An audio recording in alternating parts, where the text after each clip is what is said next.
बिहार में high alert जारी हो गया है और बिहार पुलिस हेडक्वार्टर पटेल भवन से एक आदेश जारी हुआ है। सभी जिले के तमाम एसपी को निर्देश जारी कर दिया गया है और पुलिस हाई अलर्ट पर है।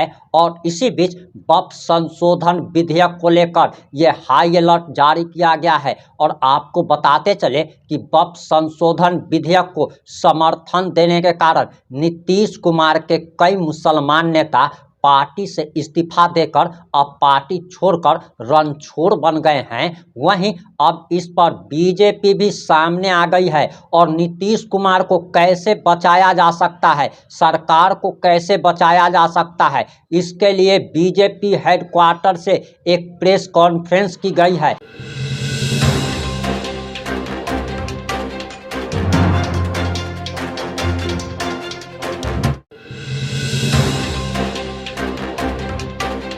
नमस्कार, मैं प्रिंस कुमार सिंह और आप देख रहे हैं पॉजिटिव इंडिया। अगर अभी तक आपने चैनल को सब्सक्राइब नहीं किया है तो खबरों से अपडेट रहने के लिए कृपया चैनल को सब्सक्राइब कर लीजिए। और जो लोग भी ऑलरेडी कर चुके हैं उन तमाम लोगों को हृदय धन्यवाद। और वापस आते हैं हम अपनी खबर पर और आपको बताते चले कि बिहार में हाई अलर्ट जारी कर दिया गया है। तमाम जिले के एसपी को सतर्क रहने को कहा गया है। पुलिस फोर्स का डिप्लॉयमेंट किया गया है और जगह जगह पर पुलिस जवानों की तैनाती की गई है ताकि वक्फ संशोधन विधेयक को लेकर बिहार में किसी प्रकार का मुसलमान उपद्रव न कर सके। और इसके लिए बिहार के डीजीपी आईपीएस विनय कुमार की तरफ से आदेश जारी कर दिया गया है। और इतना ही नहीं, बताया जा रहा कि वक्फ संशोधन विधेयक पेश होते ही पास होते ही लोकसभा से ये पास हो चुका है। नीतीश कुमार के कई मुसलमान नेता ने इस्तीफा दे दिया है। वहीं आरजेडी ने नीतीश कुमार को आरएसएस सर्टिफाइड नीतीश कुमार नाम से संबोधित किया है। नीतीश कुमार के बारे में कहा जा रहा कि अब उनकी कुर्सी नहीं बच पाएगी और मुसलमान उन्हें सीएम की कुर्सी से उखाड़ फेंकेंगे। और नीतीश कुमार की सरकार बचाने के लिए बताया जा रहा कि बिहार बीजेपी हेडक्वार्टर से प्रदेश अध्यक्ष दिलीप जायसवाल ने एक प्रेस कॉन्फ्रेंस किया और हम आपको सबसे पहले ये अहम प्रेस कॉन्फ्रेंस में ले चल रहे हैं। और सबसे पहले आप दिलीप जायसवाल का ये बयान सुनिए। उस समय सीमा के अंदर किसी भी गरीब का बिजली काटा जाता है तो वैसे बिजली विभाग के पदाधिकारी पर कड़ी कार्रवाई की जाएगी, जिससे वो याद रखे कि किसी भी गरीब को जो सरकार ने समय सीमा तय किया है उसके अंदर किसी भी तरह का बिजली काटने का काम नहीं करेगा। वक्फ बिल के बारे में वक्फ बोर्ड के काम को सुव्यवस्थित करने के लिए, व्यवस्था में लाने के लिए और वक्फ संपत्तियों का कुशल प्रबंधन सुनिश्चित करने के लिए मैनेजमेंट, ये संशोधन बिल लाया गया है। ये संशोधन बिल है क्योंकि वक्फ की जो संपत्ति है उस संपत्ति का दुरुपयोग और कुछ लोगों का कब्जा लगातार शिकायत आ रहा था। और जो हमारे गरीब मुसलमान भाई हैं, पासमंदा मुस्लिम भाई हैं, वक्फ बोर्ड का कोई भी साधन संसाधन और उसका सुविधा इस देश के गरीब मुसलमानों को, पासमानदा मुसलमानों को नहीं मिलता था। अगर आप आंकड़ा देखें तो वक्फ का जो आय था 2019-20 में 166 करोड़ वक्फ का आय था, वक्फ बोर्ड का। लेकिन 2020-21 यानी एक साल बाद ही 62 करोड़ रुपया आय कम हो गया और 104 करोड़ हो गया। और अगर हम 2021-22 की बात लेते हैं तो फिर 42 करोड़ रुपया गलत प्रबंधन के कारण आय कम हुआ और 61 करोड़ हो गया। और 22-23 में 27 करोड़ हो गया, 23-24 में 14 करोड़ हो गया। तो 166 करोड़ का जो वक्फ का इनकम था, आय था, इन लोगों के गलत प्रबंधन के कारण और कुछ लोगों के कब्जा के कारण, व्यक्तिगत उपयोग वक्फ के संपत्ति में करने के कारण ये डाटा है, ये डाटा अपलोड किया हुआ है। और वक्फ के संपत्ति का कुछ लोग जो है गलत उपयोग करते थे। सच्चर कमेटी ने भी कहा कि कम से कम 12,000 करोड़ इसका सालाना इनकम होना चाहिए, और इनकम कितना हो रहा है? मात्र 14 करोड़। सरकार ने फैसला लिया है कि वक्फ के संपत्ति का सही प्रबंधन किया जाएगा, और कुछ लोग के पॉकेट में जो वक्फ चला गया था, अब उनके पॉकेट में वक्फ नहीं रहेगा, कानूनन तरीके से वक्फ चलेगा। भ्रष्टाचार और कुप्रबंधन को रोकने के लिए, पारदर्शिता और दक्षता लाने के लिए यह संशोधन बिल लाया गया है। वक्फ के सारे संपत्ति और उसके आय का उपयोग भारतीय मुसलमान भाइयों पर ही होगा।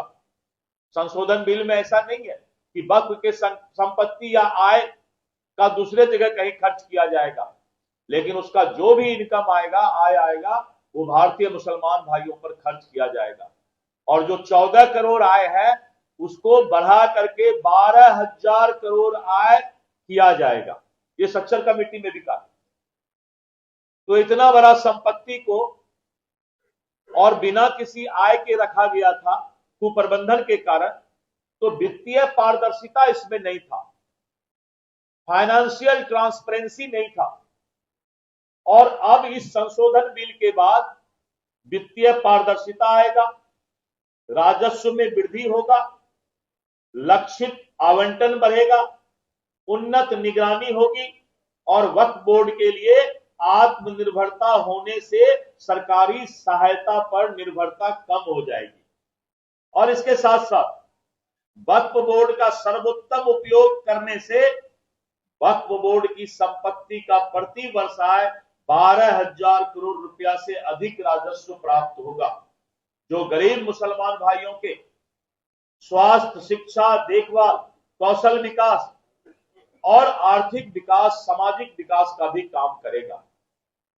तो वक्फ पर गांव के सबसे अंतिम पंक्ति में बैठा हुआ गरीब अकलियत भाई, मुसलमान भाई का भी हक हो, यह संशोधन बिल वह अधिकार दिलाने का काम करेगा। किस चीज का? अच्छा, अभी आप राजनीति इधर आ गए, अब वक्त पर पूरा हो गया ना।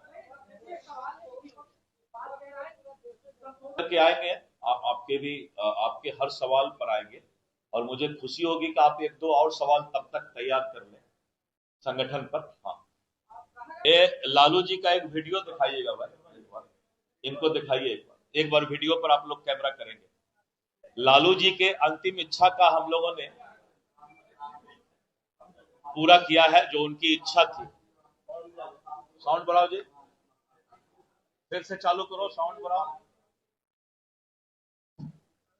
श्रीमती सोनिया गांधी जी भी थी और मीरा कुमार जी हाउस को प्रेजाइड कर रहे थे, और लालू जी ने कहा कि ऐसा कानून संशोधन बिल लाइए सोनिया गांधी जी को कि कॉग्निजेबल ऑफेंस हो, क्रिमिनल धारा में वक्फ बोर्ड के जो लोग कब्जा किए हुए हैं, जो संपत्ति को बेच रहे हैं, उतना ज्यादा तो बीजेपी नहीं कह सकता है, क्योंकि यही लोग फिर बोलेंगे कि सेकुलर पार्टी नहीं। अपने पिताजी को पहले पूछ लें तेजस्वी जी था के एक बार, पिताजी के भरोसे तो राजनीति कर रहे हैं। पिताजी का नाम अगर नहीं होता तो तेजस्वी यादव को कौन जानता? एक मिनट। पिताजी का नाम अगर नहीं होता तो तेजस्वी यादव जी को कौन जानता? आप ही में से कोई बताइए। चांदी का चम्मच लेकर जन्म लेके गाल बजाना बहुत आसान होता है। कभी किसी गरीब का बेटा, लालू यादव जी बोलते हैं मैं समाजवादी नेता हूं, परिवारवादी नहीं हूं, समाजवादी हूं, लेकिन नेता बनाने के लिए बेटा ही मिलता है। किसी गरीब समाज के अंतिम तक के व्यक्ति को भी अगर नेता बनाने का काम करते, और क्या गाल बजाएंगे भाई लोग, जो जिनका बुनियाद ही लालू प्रसाद यादव जी है। उनके बगैर तेजस्वी जी का कोई पहचान है क्या? अगर नहीं है पहचान तो उसके बाद को कुछ कोड भी नहीं करना चाहिए, उसको पूछना चाहिए कि बिना लालू जी के आपका क्या अस्तित्व है, ये बताइए। लालू जी नहीं होते तो आपका बुनियाद खड़ा नहीं होता नेतागिरी का। तो इसलिए इन सब बातों को, उनके पिताजी का जो बयान है उसको देखना चाहिए। आपने प्रदेश अध्यक्ष दिलीप जायसवाल का बयान बड़े ही ध्यान से सुन लिया होगा। अब इस बयान पर आपकी क्या प्रतिक्रिया है?